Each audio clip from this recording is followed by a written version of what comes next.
It's time for the Voice of Reason podcast.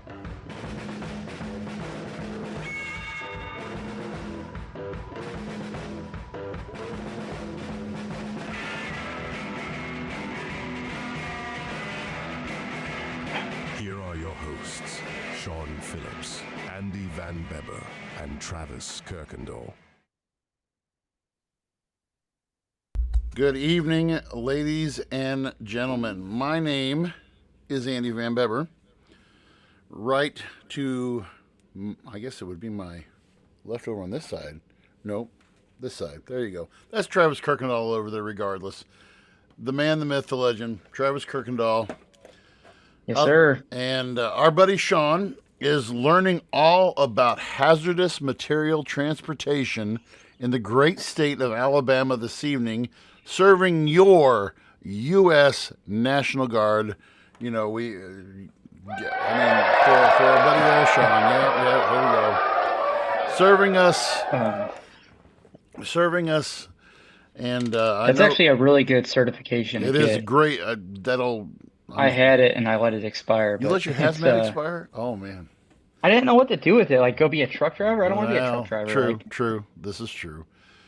But hey, you know, it's so good to be back, man. It's last week I felt empty inside. I felt empty, and no, we had last week was so busy with the Labor Day holiday and everything in between, and life in general. Sean was busy, Travis was busy, I was super busy. We were all super busy.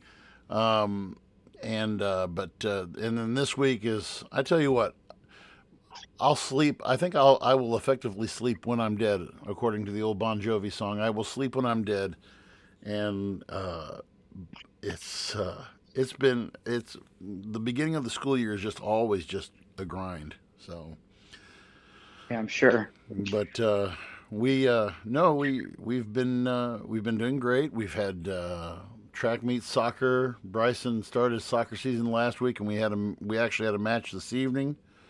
The boy has 8 goals on the year. I'm pretty proud of that. In 3 games, he's got 8 goals. I'm pretty proud of that. Proud dad. Briley's doing cross country, and my wife is still, I guess, supporting me. So, you know. Right on. That's all good. What's going on in your world? How give us update on Baby Watch 2023. We are in week 33, Oh, so we're getting there. It's funny, we were just having dinner, and it's getting to the point now where I can watch her belly and I just see him move. Like, you know, he's like a little bumps. It's cool. It's It really, is, really yeah. cool. But yeah, very. everything's good with the baby, though. We had to check up. I took her to an appointment Friday, and everything's been great. Everyone's healthy and happy, and all things considering, life's good right now. Well, So fantastic. And then we, as always, we want to thank everybody for all your support. We had some good Facebook and TikTok views over the last couple of weeks. Great response. For those of you who didn't join us last time, I just want to make a brief note of this. I didn't tell Travis this, but for those who weren't watching last time, you missed out on some golden stuff. We were being censored live by Facebook's AI. And it wasn't us, it was our chat box. So our chat box, which if you look down here right below, you can see our chat box right here below. On my chat box, what I was seeing everything being displayed, and the AI, I guess, thought that something was not, and it wasn't even anything we were chatting. It was our listeners who were chatting, and some of our content was being edited. So, you know, it was, yes. Yeah, so AI's got, we need to go back. Our friend Patrick Connor would love to hear that we are, you know, AI's got us. So anyway, there is that. But we are glad to be back. But a lot of huge, big things happening. we almost had we do have too much for tonight's show. We're going to save a topic until next week to look at involving our president's son, and also we'll probably get into Speaker McCarthy last week is opening up an investigatory panel into the There you go. possible impeachment of Joe Biden. That's it. We said it. We said the I word. That's right. Correct. The impeachment of Joe Biden, which again just goes to show you that we are in a sandbox with a bunch of 3-year-olds saying, if we don't play my way, we're going to take our toys and go home. Can I ask you something? Yes, please do. So we've talked about this a little bit online with this whole impeachment thing, and you kind of shared your opinion through text, but like from what's come out on it, and I think it's pretty clear now from the evidence I've seen and the stuff I've heard that there's no way that he did not know that his son was getting money from these agencies You have to be, and these people. you definitely have to be. So, He's not that dumb. all right, in your opinion, obviously we've talked about before how like both parties are. I mean, even when Trump was president, I mean, it was always like they were trying to impeach him. Like Democrats spent more time trying to impeach Trump than they did actually passing useful legislation in Trump's presidency. Right. And I know that maybe kind of is kind of why you feel the way you feel about this impeachment, but like given the evidence that we've seen, and it's like I said, it's pretty clear. Do you think that's a means for impeachment? Or do you think it's a stretch? Anything anymore, I believe that if you dig hard enough, you will find any kind of, I mean, I don't care how clean the closet is. You will find some kind of dirt on somebody. There's no politician who is completely clean.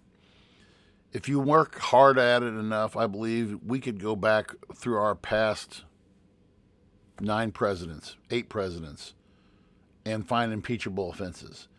What it really I would depends agree with that. when it really does depend upon who is in office, right, and who is in control. What we are getting to the level of is this pettiness of saying we are no. And I actually had this discussion in class today.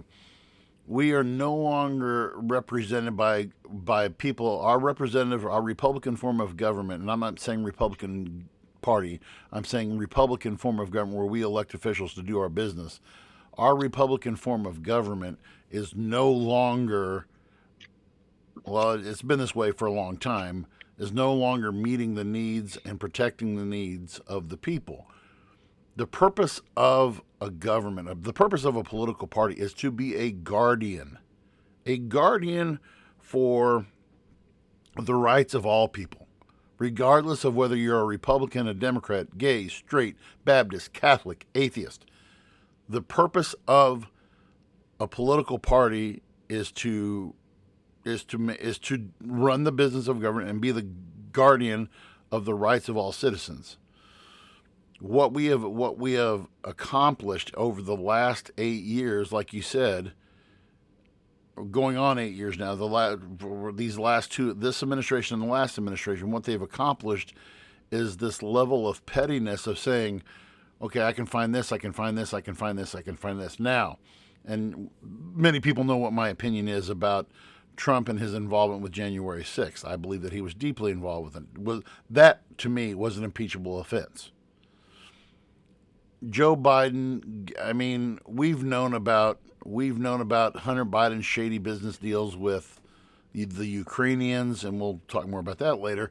But Well, it's funny if you go back to like the debates, like before like the whole Hunter Biden laptop even came out. I saw this video.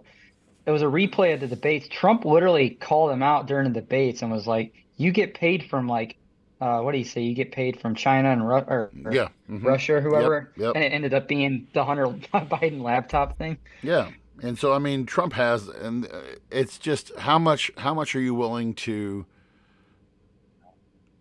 There's no good that's going to come out of this. You can impeach him. What are you going to accomplish? You're not going to get a conviction. He's not going to go out of office for it. No, It would So because I don't think the impeachment. It's not because I know there's different types of impeachment, right? I no, don't think there. the impeachment they're going for is to remove him from office, Right. correct? It'd be Well, something like what happened with Clinton. so impeachment it basically is the equivalent of like a grand jury presenting in evidence, or evidence being presented to a grand jury, and then the grand jury votes for a bill of indictment, which basically means, okay, we believe there's enough evidence to take it to trial. That's all it is. When you're indicted, is your name dragged through the mud? Yeah, your name's going to be dragged through the mud, but you still get your day in court. Okay, so if they impeach Joe Biden, boom, okay, he's indicted. That's all it is. It's a formal indictment of a government official. That person, whether it's a president, whether it's a congressman, whether it's a member of the president's cabinet, that person still gets their day in court before the Senate. Okay? Right now you have a 50-50 Senate with the tiebreak going with the vice president. Okay, I believe it is what you have to have 66 votes to convict, and so Something. that's obviously not going to happen. There's no way that it's going to happen. In the last Trump impeachment, I think there was what was there one? I think Mitt Romney was the only Republican who voted to convict. I believe so, yeah. Okay, and so And this I think it's good that you're explaining this because I think most people they hear impeachment and they think they we think, oh, he's going getting to him get out of office. kicked We out got of to get him office. out of the office, and And that has that's nothing. not exactly what it is. And if you think of and the way you just explained it like dragging a person's name through the mud, then you could make the argument, okay, this has nothing to do with removing him from office. This is about scoring political points and getting their party into That's power. all what it is. And I mean, the worst. For example, when Bill Clinton was impeached for lying under oath about the whole Monica Lewinsky thing. Was not, to me, it was a it wasn't an impeachable offense, but he broke the law. You know, impeachment. If you look at the Constitution, the act of impeachment is saved for high crimes and misdemeanors. Okay, within the scope of who should have been impeached. Okay, in my mind, Donald Trump for January 6th involvement. I know I make people mad when I say that, but January 6th involvement. Richard Nixon. Richard Nixon. 100%. If he had not resigned, Richard Nixon would have died in jail. Period. They had so many smoking guns, and then Gerald Ford goes off and pardons him. You know, so impeachment. The worst that happened to Bill Clinton was, I believe, he was censured, which is basically a public, slap on the wrist is the equivalent of all it is. It's a slap on the wrist, and so that is possibly the worst that could happen. Is that if they get Joe on this, they'll say, well, here it is, slap, done and done. I mean, it's not going to amount to anything. So Yeah. but I will, since we are talking about the Senate, I mean, one thing we do want to give a hats off to, we want to Mitt Romney, and was that today?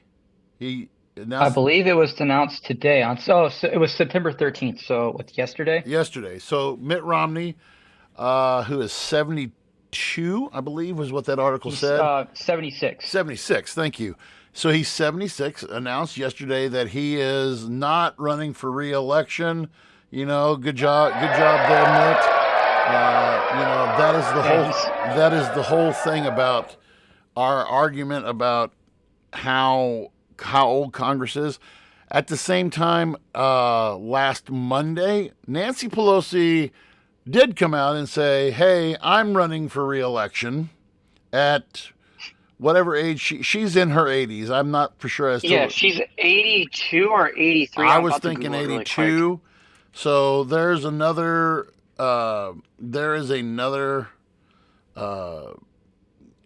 Another, geriatric. quick. In office. 83. She's 83 years old. I saw a political. Jeez. I saw a political cartoon, and I posted it on my Facebook feed the other day, and it was this political. I forgot what newspaper it was from, but it was this teacher standing in front of the classroom, and she has on a projector. She's showing a picture of the White House, and she's like, she's saying to her students, "Okay, students, what is this?" And one kid raises his hands and says, "A nursing home." And I'm like, "Yeah, exactly." But some of the quote that I gotta, huh? or go ahead, share what he said first, because Well, it is a, I the fact that applauded him for it. of what he did, what he said in that article, I should have had that brought up. I got some of his statements pulled up Yeah, right here. go ahead and read that statement about the younger generation. Okay, so this isn't the same article, but it's so it doesn't have the full statement, but he basically goes on to say, at the end of another term, I'd be in my mid 80s, and he said, frankly, it's time for a new generation of leaders. And the article, that's this article, but the other article quoted him as saying something along the lines of, I think we need a younger generation of leaders to deal with To start this dealing with your generation's problems. Yeah, Yeah, he's like, it's time for another generation to step up and do this, which is something totally we've talked agree. about before with Totally we've agree. brought up the age of politicians and we've bashed Biden plenty of times. Um, and I applaud him for one saying that, what, hey, I'm done, my time's over, recognizing that, hey, if I go into my 80s, obviously I'm not fit to be a leader, but then also him saying that, hey, it's maybe it's setting an example for his peers and colleagues to be like, hey, it's time, we really need to get out of office. We're too old for this shit. And yeah, in that same article that you sent me, I believe it said there was one Republican and 3 Democrats who are also not seeking re-election, who are also either in their late 60s or in their 70s.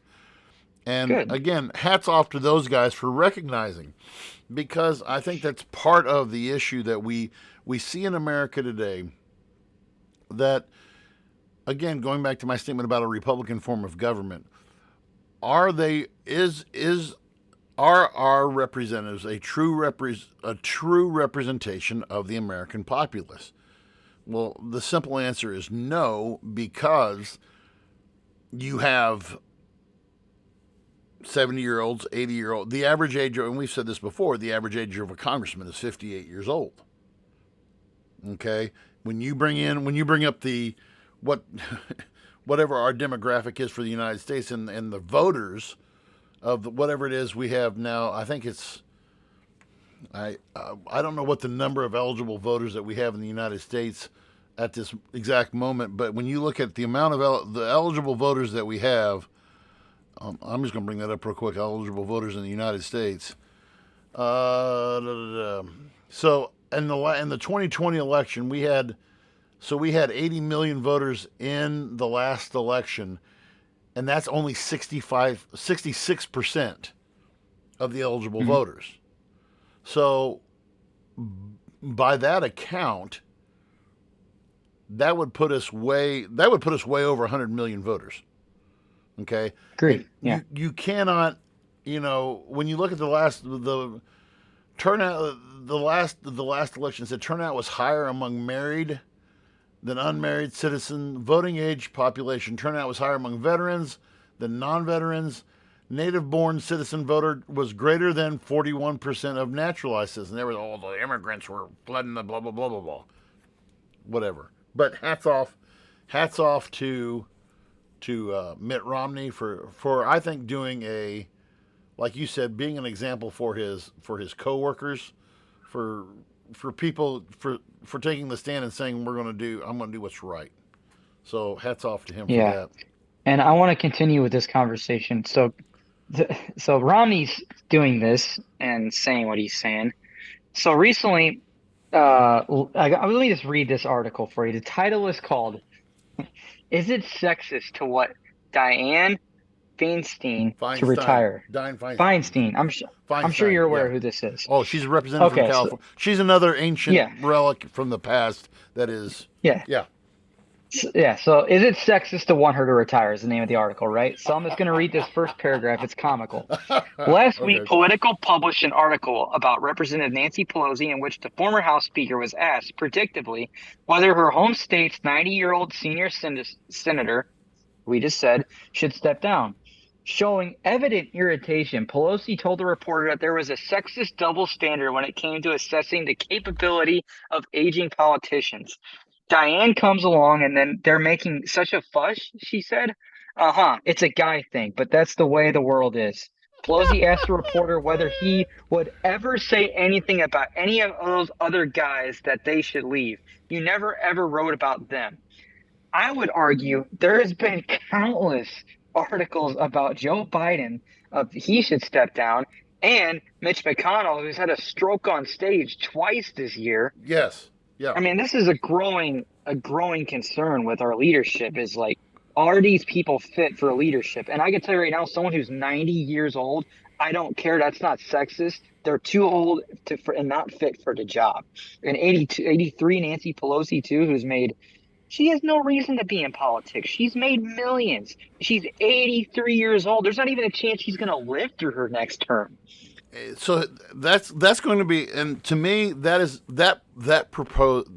statement right there proposes a very interesting dilemma, because if Joe gets reelected, Nancy Pelosi, Dianne Feinstein, all of these guys get reelected. So we're going to have, if you're a senator and you're getting reelected into your prime example, Patrick Leahy of Vermont. He is a Democrat from Vermont. He was elected the year I was born, 1974. I believe he is the majority. I believe he's the majority whip, or he's either the majority whip or the Speaker Pro Tem for the Senate. He has been in office since 1974. By that, I would almost venture a guess that man is well into his 80s. Okay, so with that being said, why? Let me just ask you, why don't you think the younger generation is stepping up? Why don't we have? I mean, I already know the answer that I would give, but why don't you think we see younger 20s, 30s somethings running for Congress? I'm asking. I'm sorry. I'm reading this question here, but I'm just saying. Why would you? I'm reading this Why article. don't you think we have more 20 or 30 somethings running in for Congress? Why? Well, for starters, I think it's I don't want to say gentleman's club per se, because No. you know what I mean when I make the statement. White guy, rich white guy club. Yeah, it's not. Unfortunately, I believe in the quote unquote American dream that you can do anything, but politics is one of those things, especially when you get to that political level. I feel like you really have to know the right people. You got to pay the right people. I just feel it's very skewed, and to get to that level, I don't think it's quite as simple as, oh, you get the majority vote, you give the people what they want, and you get voted in. Unfortunately, that's how it should work. So are you ready for this? Let me give you this list right here. So you mentioned Dianne Feinstein, who is retiring, 90 years old. Chuck Grassley, Republican of Iowa, 89. Grace Napolitano, Democrat, California, 86. Bill Parcell, Representative, New Jersey, 86. Eleanor Holmes Norton, D.C. Democrat, 86. Harold Rogers, Republican, Kentucky, 85. Maxine Waters, Democrat. Now, these are some of your power players, 85. Stony Hoyer, Maryland, another power player, Democrat, 84. Nancy Pelosi, 83. James Clyburn, Democrat, South Carolina, 83. Danny Davis, Democrat, Illinois, 82. Bernie Sanders, Independent, 82. John Carter, Texas, 81. Mitch McConnell, 81. Frederica Wilson, 80. Anna G. Eshoo, Democrat, 80. Representative Kay Granger, Texas, 80. Representative Rosa DeLauro, Connecticut, 80. Senator Jim Risch of Idaho, 80. Virginia Foxx, Republican, North Carolina, 80. Those are your 20 oldest members of Congress. Mm-hmm. Okay? So, to me, it is you're not incorrect in saying a gentleman's club. It's not a rich, but it is. To me, when you look at the representatives of Congress and in the Senate as well, what are the majority of these guys?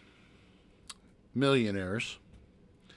They are over the age of 58, and they're white, and they're men. Well, think about it too. Like politics is very business.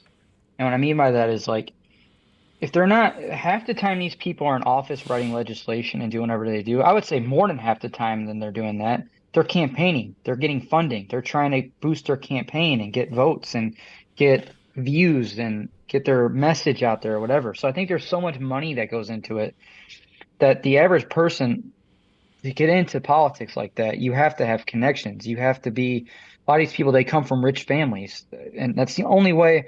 It's a money game to get into politics, unfortunately. It's not about getting the popular vote. It's about how much money can you get from who can you please who. That's why we talk about how that's like it's part of the controversy with like people in government buying stocks, people that write legislation buy stocks. Conflict of Well, who interest, funded their right? campaign? Right. The people they're writing legislation for the people they own stocks of, you know? So I think it kind of I think it's a big part of it. Let me ask you this. And So okay. so here's your trivia question for the day, and I'm looking at this right now.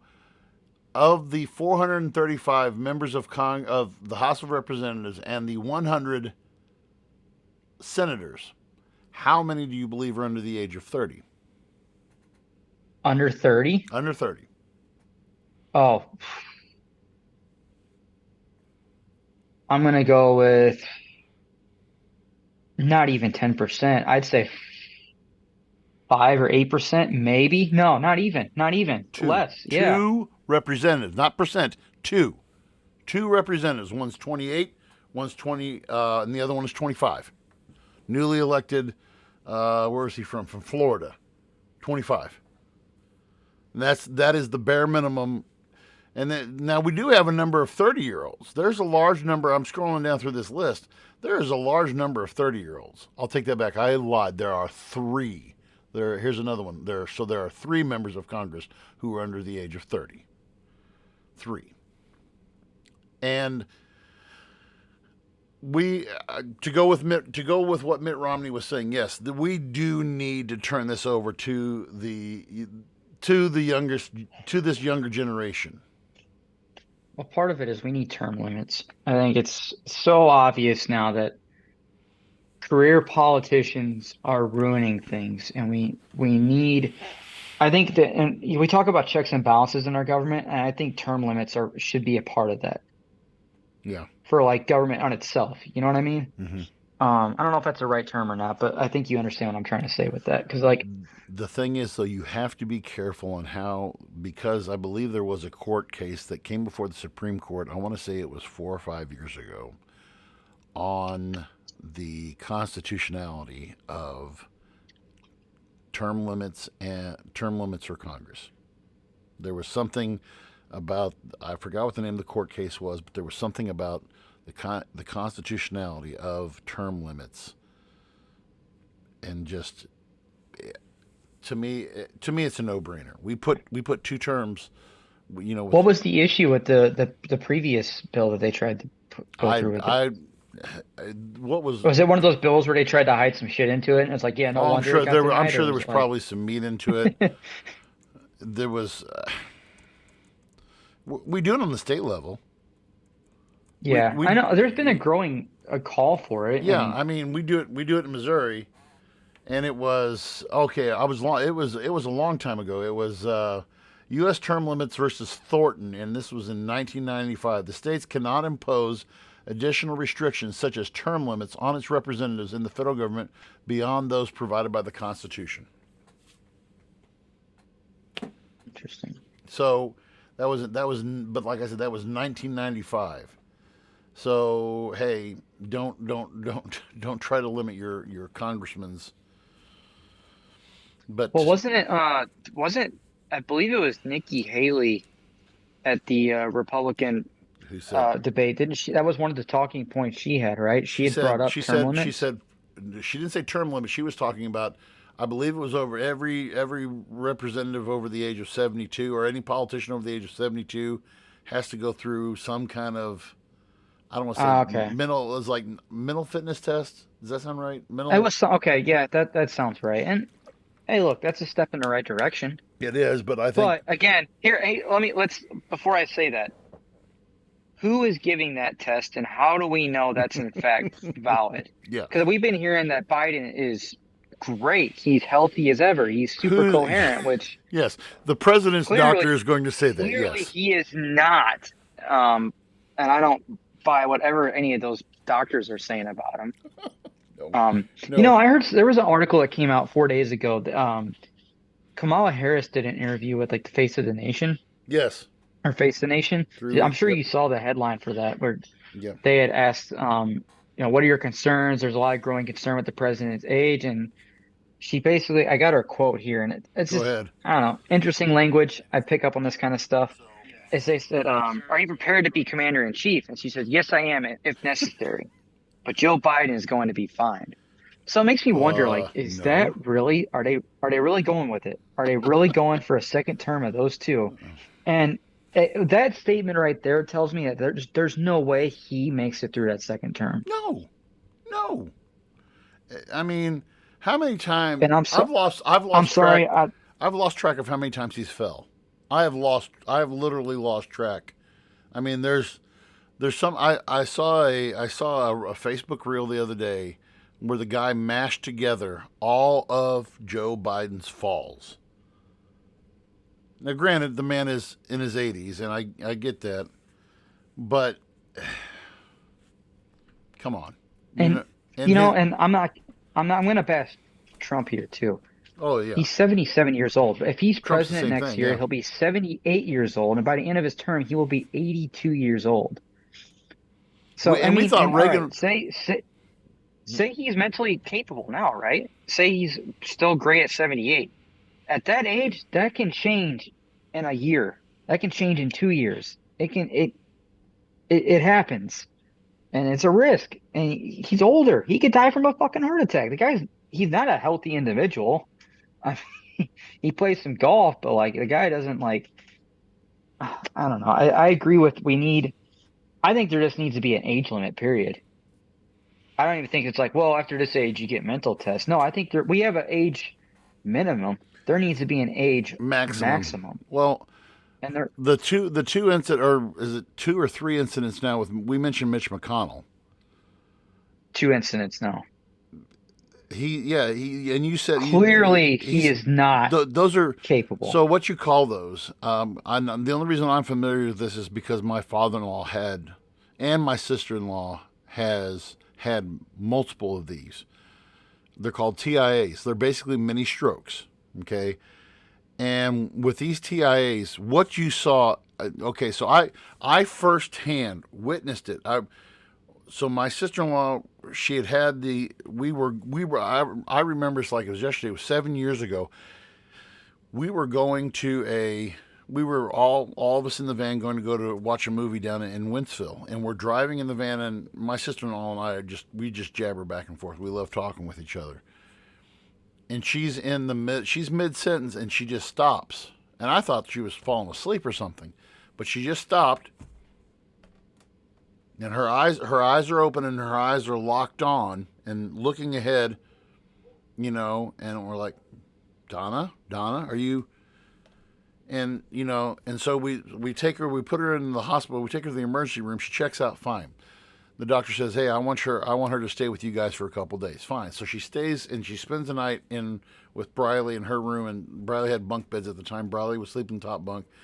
And I went in to wake him up. It was a Saturday morning, and I'm going in to wake up Donna and Briley, and Donna's sitting there, and she's talking to me, and then just that same look of Mitch McConnell. Nothing. And I've seen this before. I've seen this, and to me, there needs to be somebody in the room good Lord, Mitch McConnell's wife needs to be advocating for her husband At this Yeah, point, for real. if I'm the spouse of if my not even of a politician, if my wife in her job gets to a point where it is, and there's been a couple times I've just told her resign. I mean, we're in our 40s. Okay, she's actually older than I am, but there's been times I told her quit. If it's stressing you out that much and it's putting that much strain on your body, quit. And it's obviously, it's evident with Mitch McConnell that you're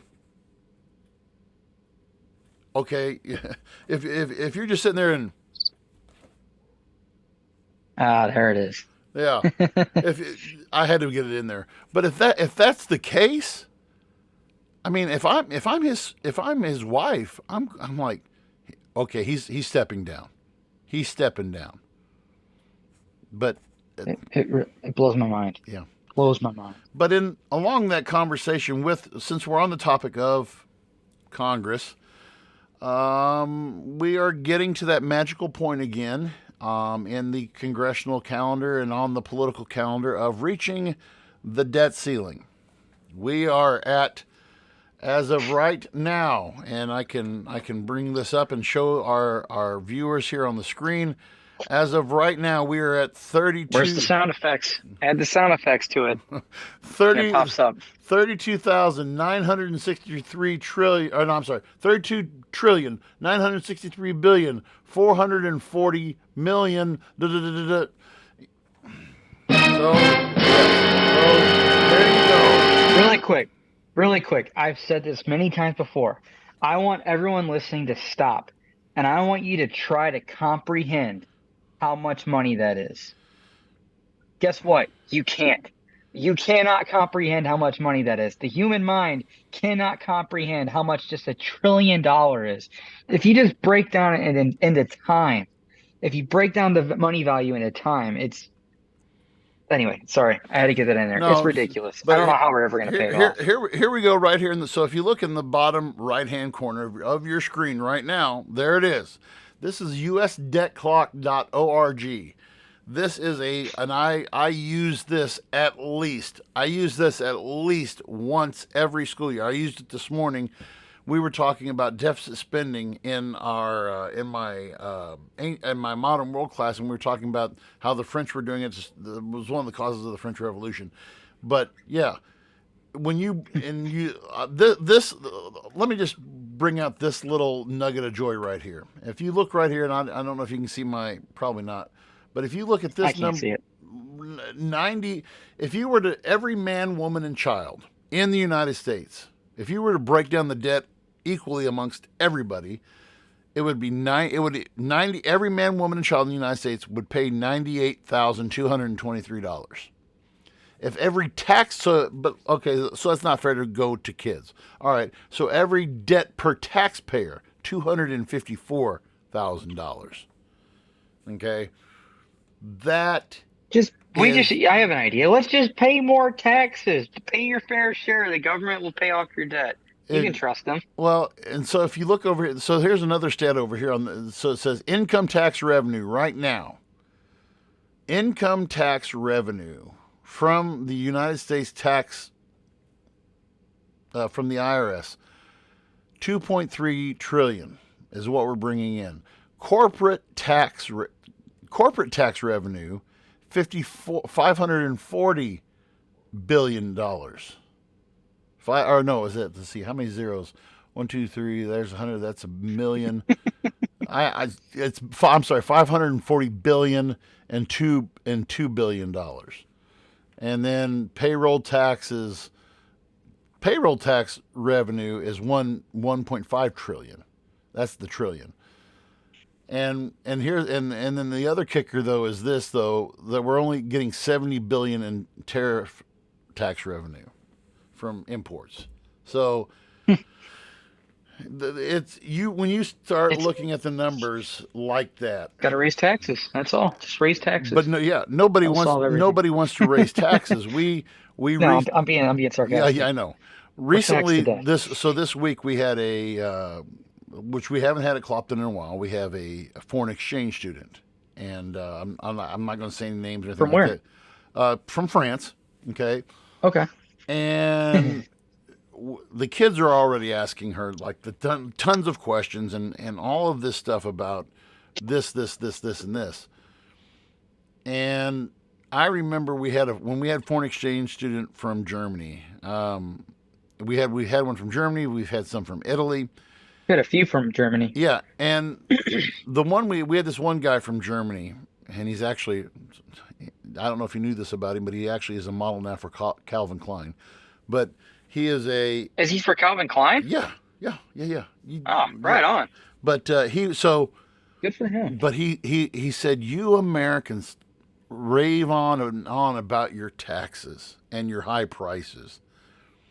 And he was talking about, and he only knew this because I believe it was his either his dad or his uncle, I couldn't remember, worked for the government. And he said like the average, and he was a junior when he came to us, and he was like, we pay between 70 and 72, I think 75% in taxes. But we got everything free. But you don't hear about deficit spending in Germany or France or Italy or Great Britain, or you hear about it with us. I don't know. And with that, and on that same, we have, so here's another, so here's this here. Who would you say, you can't see this, Travis, but the viewers can. Who would you say is next in line with us, next to us in debt?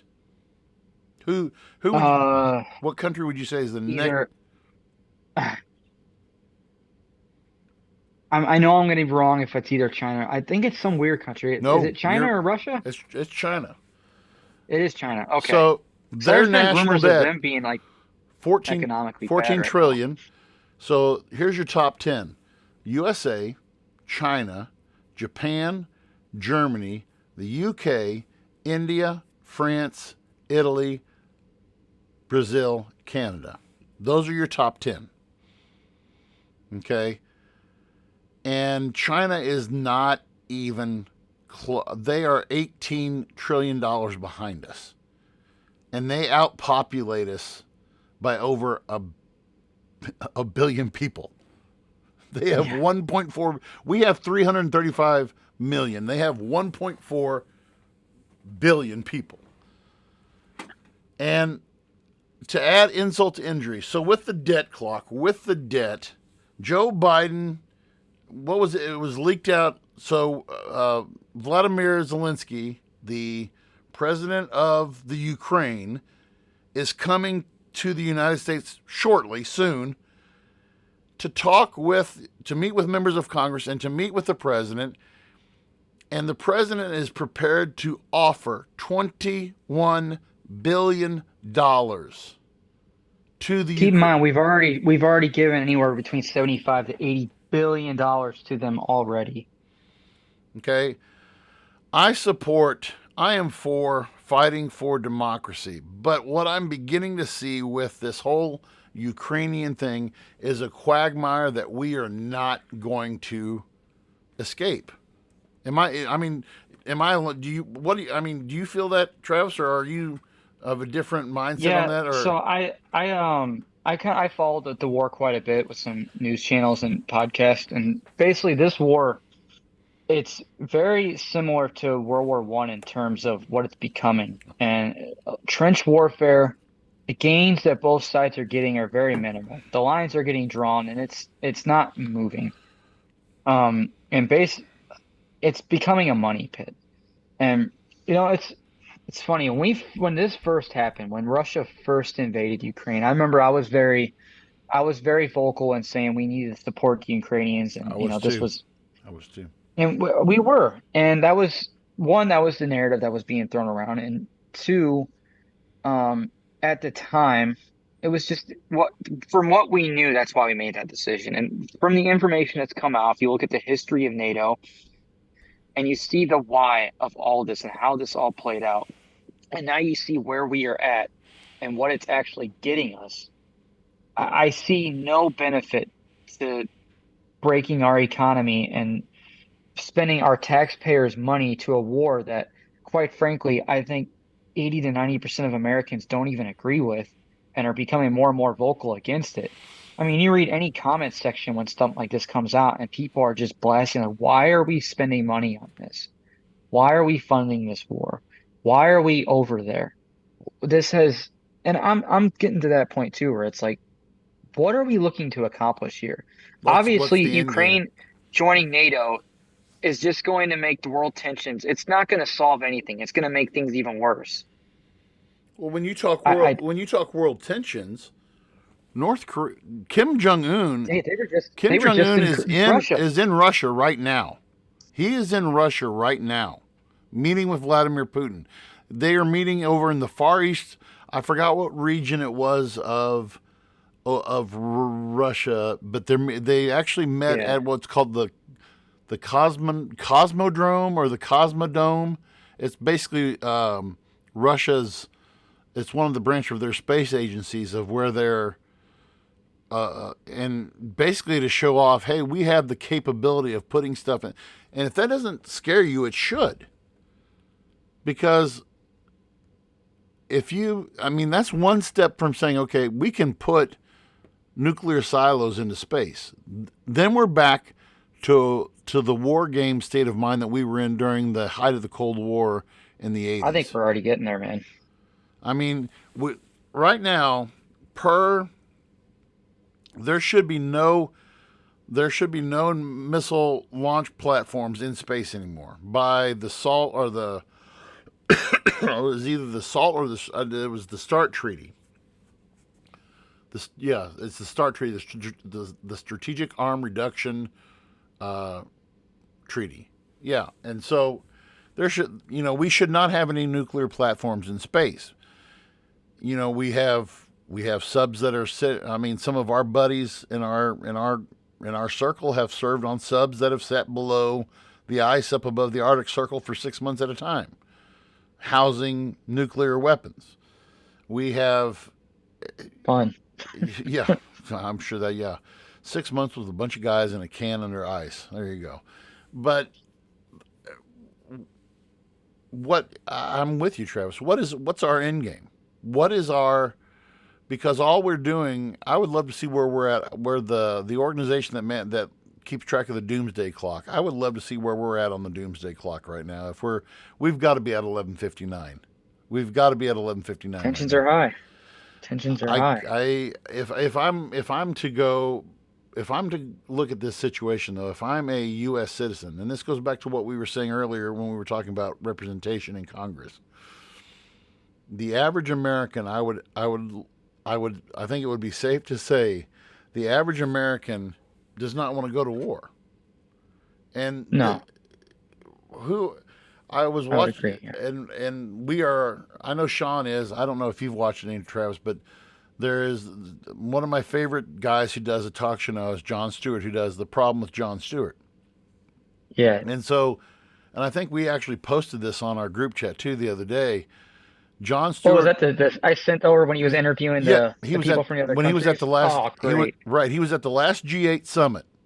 So Jon Stewart went to the last G8 summit of all the G8 countries, and he sat down with a bunch of G8 leaders, and he's asking them, "Hey, can you count on us to be the, World War III? Are you coming to the party? Are you going to be along? And of course, Jon Stewart's being Jon Stewart, but the world leaders are like, who's at the lead? Is it the United States? Well, if the United States is at Yeah. the lead, then they need to kind of practice what they're What was it? preaching. To quote what the French guy said, he's like, "America first is America alone." Exactly. And Well, and that we're our quote unquote warmongering and our world police force duty it's grown. It's not getting a good reputation. People are getting tired of it. And us especially. I think the citizens are getting tired of it. I mean, it's breaking our economy. It's breaking. I think people are tired of seeing their money go to a government that's just sending it to fight a war that we're not even part of. When we at the don't have a same dog in time the we have fight. citizens in Maui who just lost all their homes and we give them $700 checks. Yeah. How come we didn't send 21 billion over there to help our own people? In Maui. You If know, it's so ass backwards, man. And so, the this last was well. the last survey that Go ahead. I've found here, and I'm just doing it just an open search. This was August 3rd of this year. CNN poll conducted by SSRS, which is I guess some survey. Overall, 55% say the U.S. Congress should not authorize additional funding to support the Ukraine versus 45% who said Congress should authorize such funding. 51% say that the U.S. has already done enough to help Ukraine, while 48% say that we should be doing more. And that's a poll from that poll's total bullshit. Major- Let me ask you something. Let me ask you something. This would be a question for you. Mhm. Is it constitutional for our government to do what they're doing? Because let's be point blank, we're funding a proxy war. We are.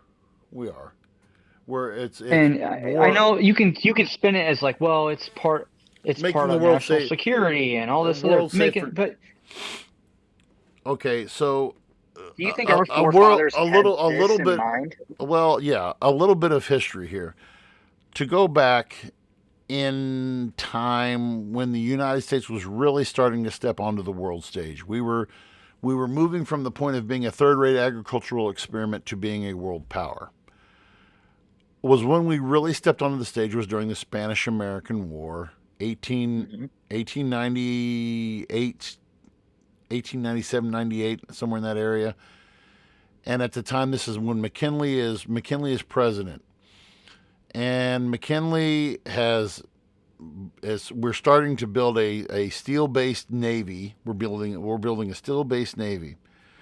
Teddy Roosevelt is the Secretary of the Navy, who at the time, Teddy Roosevelt, and I know many historians will be mad at me when I say this, but Teddy Roosevelt was the biggest warmongers Teddy Roosevelt was the Donald Trump of his day without the social media.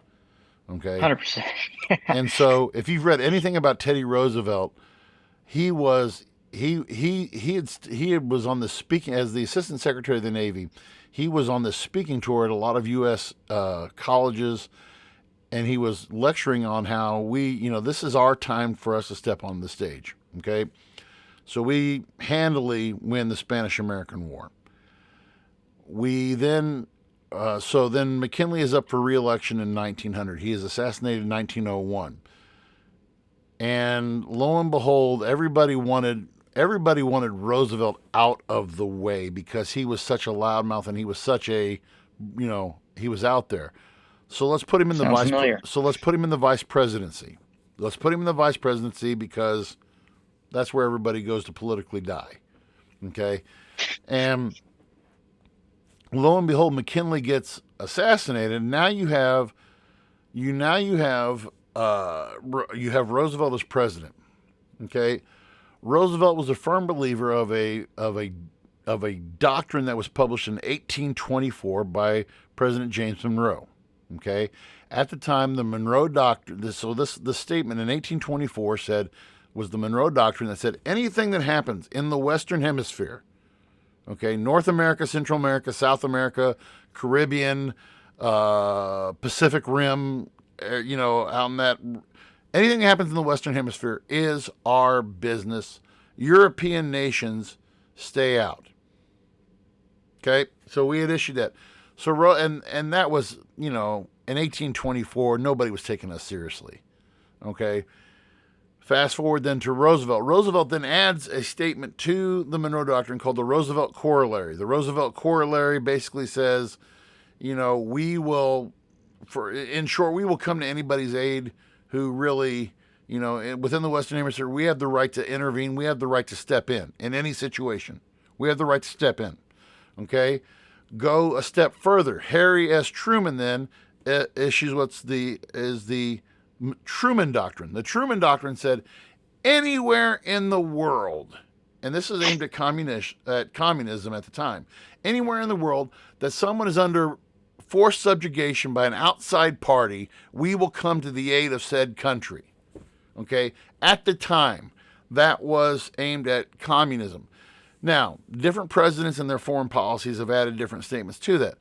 But starting with James Monroe way back in the day when we were like I said, a third-rate agricultural experiment. Fast forward to Roosevelt, and then really push the aggression button with Truman, and now we're onto this world scene. So now, and you put it perfectly, the narrative that was sold to us, which was partially true, there was some truth to it, that the Russians were invading the Ukraine, but when you look at the giant picture of things, we had made pledges to Russia way back when that said, we're not going to knock on your door with NATO countries.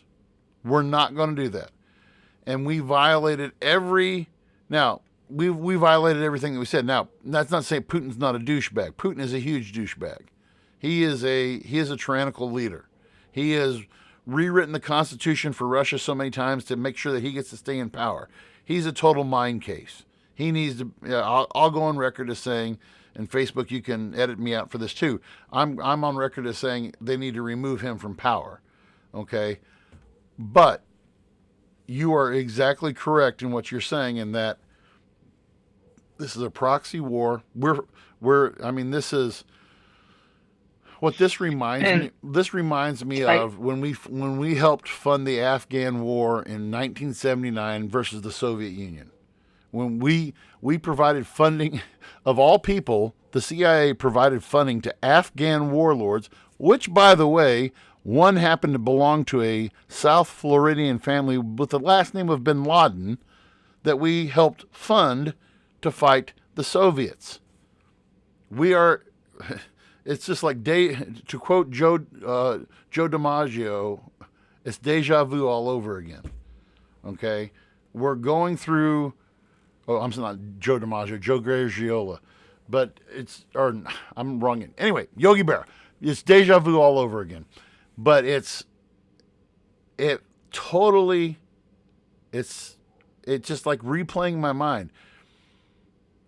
Quick side note, U.S. history kids, this is why you study history, so you don't make the same mistakes again.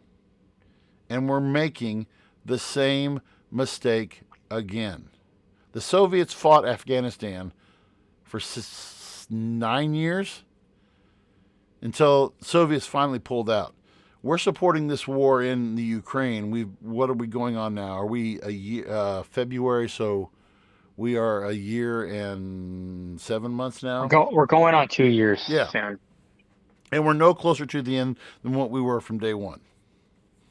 Yeah, and our leadership still keeps saying endless support. I mean, how much longer can we keep throwing money at this? Like, I think when I was supportive of like us supporting Ukraine, I don't think I realized the cost and like what the U.S. government was planning to do by support. Which I don't know. At the end of the day, like, again, like you said, if you look at the history of this and look at how this war started, we aren't exactly innocent here, and it's no shit Putin did what he did. And even like the rumors of, again, this is, I don't know if this is true or not, but supposedly like I'm sure you've read about supposed biolabs in Ukraine and how the U.S. has helped fund Ukrainian studies of like biochemical weapons and stuff like that, and that could have played a factor. There's been mixed things on that. I've read some contradicting articles with it, but either way, we really did instigate this. Oh yeah. And granted, at the end of the day, I'm not defending Russia for invading. No. But at the same time, we're not necessarily the good guys. We're not. Yeah, we're not clean. We're not clean at all on this. If you're to go back and you look at some, if you were to, I wish I would have known. We had. This is way back in our chat. This is probably back from heck, I don't even remember when. But we had this discussion privately amongst ourselves about how we're not. I mean, this was Russia reacting to a bunch of broken promises that we did. That, I mean, it's Russia being purely reactionary now. I mean, Putin obviously is using it as a means to bolster himself and make himself look better.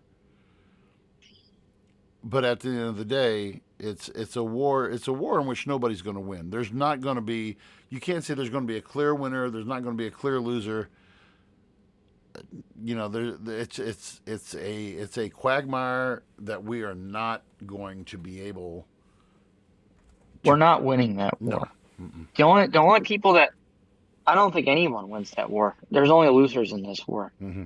There's just too many. There's just too much. I mean, I remember looking at the numbers. I don't have it in front of me. I think it was like 500,000 people have died already in this war. You'd have to look at the numbers. It was something ridiculous. Like, this isn't just like some small skirmish. This is like a war of attrition that's going on the two sides. I mean, Russia's doing their typical, let's throw bodies at the problem until we win the fight. And I mean, Ukraine's, how many more soldiers are they going to have? It really is becoming a war of attrition. Ukraine, it's very much mimicking World War One. Russia's military casualties are approaching 300,000, including as many as 120 deaths and 170 to 180,000 injuries. Ukrainian deaths are close to 70,000 with 100,000 to 120,000 wounded.